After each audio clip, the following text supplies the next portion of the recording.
ಎಲ್ರಿಗೂ ನಮಸ್ಕಾರ, ಮತ್ತೊಂದು ಹೊಸ ವ್ಲಾಗ್ಗೆ ಸ್ವಾಗತ. ಸೊ ಇವತ್ತು ಆಲ್ರೆಡಿ ಮಧ್ಯಾಹ್ನ ನಾನು ವ್ಲಾಗ್ ಶುರು ಮಾಡ್ತಾ ಇರೋದು. ಆಲ್ಮೋಸ್ಟ್ ಒಂದು 12 ಗಂಟೆಗೆ ಕರೆಕ್ಟಾಗಿ ಕಣ್ಣು ಕೂಡ ಬಿಡೋಕ್ಕಾಯ್ತು ಇಲ್ಲ. ನೀನು ಎಲ್ಲಿಗೆ ಹೋಗ್ಬಿಟ್ಟು ಮಾತಾಡ್ತೀನಿ. ನಮ್ಮ ಬರ್ಡ್ಸ್ಗಳೆಲ್ಲ ಸೈಲೆಂಟ್ ಆಗ್ಬಿಟ್ಟವ್ರೆ. ಯಾಕೆಂದರೆ ಬಿಸಿಲು ಜಾಸ್ತಿ ಆಗಿರೋದ್ರಿಂದ ಸ್ವಲ್ಪ ಸೈಲೆಂಟ್ ಆಗ್ಬಿಟ್ಟವ್ರು ಹುಡುಗರು. ಸೌಂಡ್ ಇದೆ ಅಂದ್ರೂ ಎಲ್ಲ ಸ್ವಲ್ಪ ಡಲ್ಲೆ, ಯಾಕೆಂದರೆ ಬಿಸಿಲಲ್ವಾ ಸ್ವಲ್ಪ.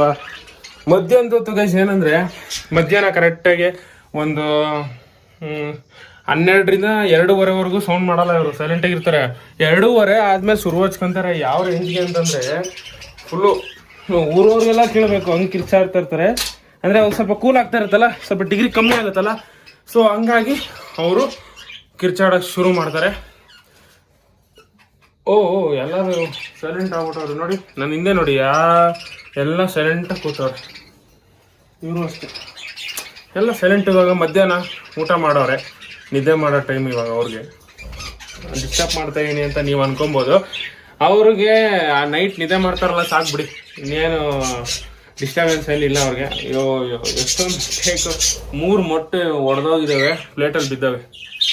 ನಾನು ನೋಡೇ ಇಲ್ಲ. ನೋಡಿ ಇವಾಗ ಶುರು ಮಾಡ್ತಾರೆ. ನಾನು ಮಾತಾಡೋದು ಶುರು ಮಾಡಿದ ತಕ್ಷಣ ಮಾತಾಡೋಕೆ ಶುರು ಮಾಡ್ತಾರೆ. ಸೊ ಬನ್ನಿ ಗೈಸ್, ಇವತ್ತಿನ ಬ್ಲಾಗ್ನ ಶುರು ಮಾಡೋಣ. ಎಲ್ಲ ಸೈಲೆಂಟಾಗೆ ನಿದ್ದೆ ಮಾಡ್ತಾಯಿದ್ರು. ಇವಾಗ ನಾನು ಬಂದೆ, ಎಲ್ಲರೂ ಇವಾಗ ಎದ್ಬಿಟ್ಟು ಸ್ವಲ್ಪ ಮೈ ಕೈ ಕೆರ್ಕೊಂಡು ನಾಟಕ ಆಡ್ತಾವ್ರೆ. ಅಂದರೆ ನಾವು ಎದ್ದಿದ್ದೀವಿ, ಆಟ ಆಡ್ತಾ ಇದ್ದೀವಿ ಅಂತ ಇವರು ನಮಗೆ ಪ್ರೂವ್ ಮಾಡ್ತಾ ಇರೋದು. ಬನ್ನಿ ಇವತ್ತಿನ ಒಂದು ಇದಕ್ಕೆ ಹೋಗ್ಬಿಡೋಣ, ಕಮೆಂಟ್ ಸೆಕ್ಷನ್ಗಳಿಗೆ. ಇವತ್ತಿನ ಮೊದಲನೇ ಕಮೆಂಟ್ ಬಂದ್ಬಿಟ್ಟು ಸಾಯಿ ಗೌತಮ್ ಅವ್ರು ಕಮೆಂಟ್ ಮಾಡಿರೋದು. Main drawback no food and water tray ಅಂತ ಕಮೆಂಟ್ ಮಾಡಿದ್ದಾರೆ. ಇವರು ಬೇರೆ ಯಾವುದೋ ವಿಡಿಯೋ ಕಮೆಂಟ್ ಮಾಡಿದ್ದಾರೆ, ಅದು ಫಸ್ಟ್ ಬಂದಿದೆ ನನಗೆ. ಕರೆಕ್ಟ್. ಅವರು ಈ ಥರ ಮೆಸ್ಕೇಜಸಲ್ಲಿ ಇರುತ್ತಲ್ಲ, ಅದಕ್ಕೆ ಫುಡ್ಡು ವಾಟರ್ ಟ್ರೇ ಇರಲ್ಲ ಅಂತ ಹೇಳಿದ್ದಾರೆ. ಹೌದು ಬ್ರೋ, ಚೈನಾ ಕೇಜಲ್ಲಿ ನೋಡಿ ಅದೊಂದು ನಮಗೆ ಅಡ್ವಾಂಟೇಜು. ಫುಡ್ಡು ವಾಟರ್ ಇಡೋಕ್ಕೆ ನೋಡಿ ಈ ಥರ ಒಂದು ಇದು ಕೊಟ್ಟಿರ್ತಾರೆ, ಬಾಕ್ಲು. ಸೊ ಫುಡ್ಡು ನಾನು ನೋಡಿ ಅವ್ರು ಕೊಟ್ಟಿರೋದ್ರಲ್ಲಿ ಇಟ್ಟಿಲ್ಲ, ನಾನು ದೊಡ್ಡದ್ರಲ್ಲಿ ಇಟ್ಟಿದ್ದೀನಿ. ಯಾಕೆಂದರೆ ಆ ಚಿಕ್ಕದ್ರಲ್ಲಿ ನೋಡಿ, ಇಷ್ಟು ಚಿಕ್ಕದ್ರಲ್ಲಿ ಊಟ ಇಟ್ಟರೆ ಇಷ್ಟು ಜನ ಅವರೇ ಹೆಂಗೆ ತಿಂತಾರೆ ಅಲ್ವಾ? ಅದನ್ನು ಯೋಚನೆ ಮಾಡಿಬಿಟ್ಟು ಮೆಸ್ಕೇಜಸ್ ಮಾಡಿಸೋದು. ಕೆಲವರು ಮೆಸ್ಕೇಜಸಲ್ಲಿ ನಮಗೆ ಫುಡ್ ವಾಟರ್ ಟ್ರೇ ಸಿಗದೇ ಇರ್ಬೋದು, ಆದರೆ ತುಂಬ ಸ್ಪೇಸ್ ಸಿಗುತ್ತೆ. ಬರ್ಡ್ಸ್ಗೆ ಕಾಲಿಗೆಲ್ಲ ತುಂಬ ಒಳ್ಳೆಯದು. ಮೆಸ್ಕೇಜಸ್ ನೋಡಿ ಅಲ್ಲಿದೆ, ಅಲ್ಲಿ ಕಾಣ್ತಾ ಇರ್ಬೋದು, ಅಲ್ಲಿದೆ. ಸೊ ನೆಕ್ಸ್ಟು ಕಮೆಂಟ್ ಬಂದ್ಬಿಟ್ಟು ಕಮೆಂಟ್ ಮಾಡಿರೋದು ಧನುಷ್ ಅವರು ಕಮೆಂಟ್ ಮಾಡಿರೋದು. ಬ್ರೋ, ನಾನು 1 ಪೇರ್ ಫಿಂಚಸ್ ಎಗ್ಲೇ ಮಾಡಿದೆ, ಆದರೆ ಅದನ್ನು ಹ್ಯಾಚ್ ಮಾಡ್ತಾ ಇಲ್ಲ, ಅದಕ್ಕೆ ಏನು ಮಾಡೋದು ಅಂತ ಕೇಳಿದ್ದಾರೆ. ಮೋಸ್ಟ್ ಪ್ರಾಬಬ್ಲಿ ಬ್ರೋ ಅದು ಫಿಂಚಸ್ಸು ಇನ್ಫರ್ಟೈಲ್ ಎಗ್ಸ್ ಇರ್ಬೋದು. ಮೇಲ್ ಆ್ಯಂಡ್ ಫಿಮೇಲ್ ಏನಾರ ಕನ್ಫರ್ಮ್ ಇಲ್ಲ ಅಂತಂದರೆ ಕನ್ಫರ್ಮ್ ಮಾಡ್ಕೊಳ್ಳಿ ಫಸ್ಟು.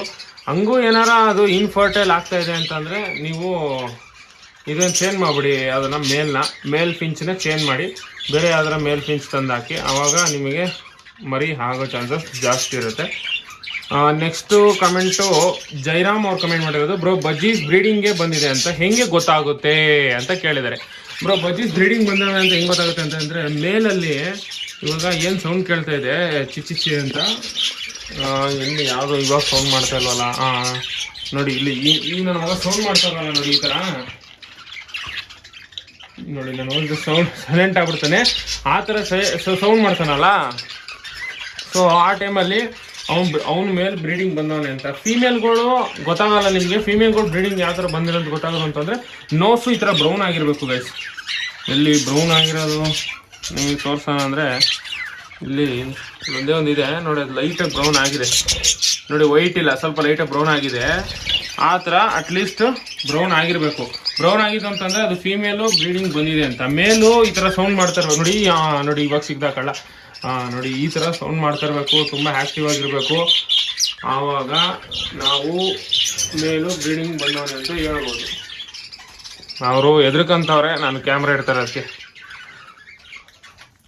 ಆ ಥರ ಬಂದಿದೆ ಅಂತಂದರೆ ನೀವು ಆರಾಮಾಗಿ ಹೇಳ್ಬೋದು ಬ್ರೀಡಿಂಗ್ ಬಂದಿದೆ ಅಂತ.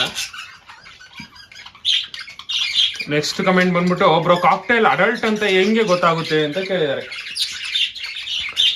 ಬ್ರೋ, ಕಾಕ್ಟೈಲಲ್ಲಿ ನಿಮಗೆ ಅಡಲ್ಟ್ ಯಾವ ಥರ ಗೊತ್ತಾಗುತ್ತೆ ಅಂತಂದರೆ, ಅದ್ರ ಮೇಲ್ಗಡೆ ತಲೆ ಕ್ರಸ್ಟ್ ಇದೆಯಲ್ಲ, ಕ್ರಸ್ಟ್ ಅಂದ್ರೆ ಜುಟ್ಟು ಅಂತ ಏನಂತೀವಿ, ಕೊಂಬು, ಅದ್ರ ಮೇಲೆ ತಲೆ ಮೇಲೆ ಒಂದು ಫೆದರ್ ಇರುತ್ತಲ್ಲ, ಆ ಫೆದರ್ ತುಂಬಾ ಉದ್ದ ಇರುತ್ತೆ, ತುಂಬಾ ಉದ್ದ ಹೋಗಿ ಬೆಂಡ್ ಆಗಿರುತ್ತೆ. ಅದನ್ನ ನಾವು ಅಡಲ್ಟ್ ಅಂತ ಕರಿತೀವಿ. ಆ ಥರನೂ ನೋಡ್ತೀವಿ. ಇಲ್ಲ ಅಂತಂದ್ರೆ ಅದ್ರ ಬಿಹೇವಿಯರಲ್ಲೂ ಗೊತ್ತಾಗ್ಬಿಡುತ್ತೆ, ಆಮೇಲೆ ಕಲರಲ್ಲಿ ಗೊತ್ತಾಗುತ್ತೆ ಮೇಯ್ನ್ ಆಗಿ. ಯಾಕೆಂದ್ರೆ ಮರಿಲಿರುವಾಗ ಅದಷ್ಟು ಕಲರ್ ಇರಲ್ಲ. ಇವು ಎಕ್ಸಾಂಪಲ್ ಗ್ರೇ ತಗೊಂಡ್ರೆ ನೀವು ಫುಲ್ ಬಾಡಿ ಗ್ರೇನೇ ಇರುತ್ತೆ, ಆದ್ರೆ ಅದು ಅಡಲ್ಟ್ ಆಗ್ತಾ ಆಗ್ತಾ ಅದ್ರ ಯೆಲ್ಲೋ ಶೇಡ್ಸ್ ಬರುತ್ತೆ, ಆಮೇಲೆ ಫುಲ್ಲು ಮೈಯೆಲ್ಲ ಡಾರ್ಕ್ ಆಗುತ್ತೆ. ಅದು ಮೇಲ್ ಏನಾರು ಆಗಿತ್ತು ಅಂತಂದ್ರೆ ಅದ್ರ ಏನಂತೀವಿ cap, head cap yellow colour ಆಗುತ್ತೆ ಮೇಲಾಗಿದ್ರೆ. ಫೀಮೇಲ್ ಆಗಿದ್ರೆ ಆ ಯೆಲ್ಲೋ ಕ್ಯಾಪ್ ಹತ್ರ ಮಾತ್ರ ಸ್ವಲ್ಪ ಲೈಟ್ ಆಗುತ್ತೆ, ಮಿಕ್ಕಿದ ಬಾಡಿ ಫುಲ್ಲು ಡಾರ್ಕ್ ಗ್ರೇ ಆಗುತ್ತೆ. ಸೊ ಕಲರ್ ಎನ್ಹಾನ್ಸ್ ಆಗುತ್ತೆ. ಯಾವುದೇ ಬರ್ಡಲ್ ಆಗಿರ್ಲಿ, ನೀವು ಅಡಲ್ಟ್ ಯಾವ ಥರ ಕಂಡುಹಿಡ್ಬೋದು ಅಂತಂದ್ರೆ ಕಲರ್ ಎನ್ಹಾನ್ಸ್ ಆಗಿರುತ್ತೆ ಮರಿ. ನೆಕ್ಸ್ಟು ಬ್ರೋ, ನಮ್ಮ ಲವ್ ಬರ್ಡ್ಸ್ಗೆ ಜ್ವರ ಬಂದಿದೆ, ಏನ್ ಮಾಡೋದು ಅಂತ ಕೇಳಿದ್ದಾರೆ. ಜ್ವರ ಬಂದಿದೆ ಅಂತಂದ್ರೆ ಬ್ರೋ, ನೀವು ಅಡ್ವೆಂಟ್ ಅಂತ ಒಂದು ಸಿರಪ್ ಸಿಗುತ್ತೆ, ಆಂಟಿಬಯೋಟಿಕ್, ಅದನ್ನು ನೀವು ಕೊಡ್ಬೋದು. 3 ದಿನ ಕೊಡಿ, 1 ದಿನಕ್ಕೆ ಒಂದ್ಸರಿ ಕೊಡಿ, 3 ದಿನ ಕೊಡಿ ಸಾಕು. ಮಾಮೂಲಿ ಅದ್ರ ವಾಟರ್ ಏನಿರ್ತೀರ ಅದೇ ವಾಟರ್ಗೆ 1 ml ಹಾಕಿ ಸಾಕು. ನೆಕ್ಸ್ಟು ಬ್ರೋ, ಬಜ್ಜಿಗೆ ಸಾಫ್ಟ್ ಫುಡ್ ಡೀಟೇಲ್ಸ್ ಹೇಳಿ ಬ್ರೋ ಅಂತ ಹೇಳಿದ್ರೆ, ಸಾಫ್ಟ್ ಫುಡ್ ಡೀಟೇಲ್ಸ್ ಬ್ರೋ ಸುಮಾರು ಹೇಳಿದ್ದೀನಿ, 1 ಅಲ್ಲ 2 ಅಲ್ಲ, 1000 ಅಲ್ಲ, ಒಂದು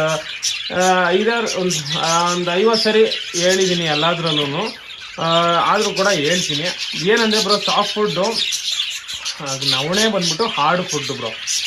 ನವಣೆ ಬಿಟ್ಟು ಬೇರೆ ಯಾವ್ದಾದ್ರು ನೀವು ವೆಜಿಟೇಬಲ್ಸು, ಫ್ರೂಟ್ಸು, ಸೊಪ್ಪುಗಳು, ಬಾಯ್ಲ್ಡ್ ರೈಸು ಅವೆಲ್ಲ ಕೊಡ್ತೀರಾ, ಅದೆಲ್ಲ ಸಾಫ್ಟ್ ಫುಡ್ಡು. ನೀವು ನಿಮ್ಮ ಬಜ್ಜೀಸ್ ಏನಾದ್ರು ಸಾಕಿದೆ ಅಂತಂದರೆ, ನಾನು ಬಂದಾಗ ನೋಡಿ ಇಷ್ಟೊಂದು ಸೌಂಡ್ ಇರಲಿಲ್ಲ, ನಾನು ಮಾತಾಡ್ತಾ ಇದ್ದೀನಿ ಅಂದ್ಬಿಟ್ಟು ಅವರು ಮಾತಾಡ್ತವ್ರೆ, ಈಗ ತುಂಬ ಸೌಂಡು ಮಾಡ್ತವ್ರೆ ನೋಡಿ. ನಾನು ಮಾತಾಡೋಕ್ಕೆ ಇವಾಗ ನಾನು ನಿಮಗೆ ಮಾತು ಕೇಳಿಸ್ತಾ ಇದೆ ಇಲ್ವೋ ಗೊತ್ತಿಲ್ಲ. ಒಟ್ಟಿನಲ್ಲಿ ಅದೇ, ಇವಾಗ ಬಾಯ್ಲ್ಡ್ ರೈಸ್ ಕೊಡ್ಬೋದು, ಬಾಯ್ಲ್ಡ್ ಎಗ್ ಕೊಡ್ಬೋದು, ಎಗ್ ಶೆಲ್ಸ್ ಕೊಡ್ಬೋದು, ಆಮೇಲೆ ನವಣೆ ಅಂತೀನಿ, ಇದು ಕಾಳುಗಳು, ಹೆಸರು ಕಾಳುಗಳೆಲ್ಲ ಮಿಕ್ಸ್ ಮಾಡ್ಬಿಟ್ಟು ನೆನೆಸ್ಬಿಟ್ಟು ಕೊಡ್ಬೋದು. ಈಗ ಬೇಸಿಗೆಗಾಲ ಇರೋದ್ರಿಂದ ನಾರ್ಮಲ್ ವಾಟ್ರಲ್ಲೇ ನೆನೆಸ್ಬಿಟ್ಟು ಕೊಡಿ, ಯಾವುದೇ ಥರ ಬಿಸಿ ಮಾಡ್ಬಿಟ್ಟು ಕೊಡ್ಬೇಡಿ. ಆಲ್ರೆಡಿ ಬರ್ಡ್ಸ್ ಹೀಟ್ ಆಗಿರ್ತವೆ, ಸುಮ್ಮನೆ ನೀವು ಕೊಡೋದ್ರಿಂದ ಅವಕ್ಕೂ ಇನ್ನೂ ಜಾಸ್ತಿ ಹೀಟ್ ಪ್ರೊಡ್ಯೂಸ್ ಆಗುತ್ತೆ. ಸೊ ಹಂಗಾಗಿ ನೀವು ಆದಷ್ಟು ಕೂಲ್ ಫುಡ್ಸ್ನ ಕೊಡ್ಬೋದು. ಹೆಂಗೆ ಅಂದರೆ ನೆನೆಸಿರೋ ಹೆಸರು ಕಾಳು, ಕಡಲೆಕಾಳು ಅದೆಲ್ಲ ನೆನೆಸಿರೋದು ಕೊಡ್ಬೋದು. ತುಂಬ ಚೆನ್ನಾಗಿ ತಿಂತವೆ ಮಾತ್ರ ಬರ್ಡ್ಸ್ಗಳು. ಆಲ್ರೆಡಿ ನಾನು ಎಷ್ಟೊಂದು ಬ್ಲಾಗ್ಸ್ಗಳು ನಮ್ಮ ಬರ್ಡ್ಸ್ಗಳಿಗೆ ಹಾಕಿರೋದನ್ನ ವೀಡಿಯೋ ಕೂಡ ನಾನು ನಿಮಗೆ ಮಾಡಿ ಹಾಕಿದ್ದೀನಿ, ನೋಡ್ಬೋದು ನೀವು.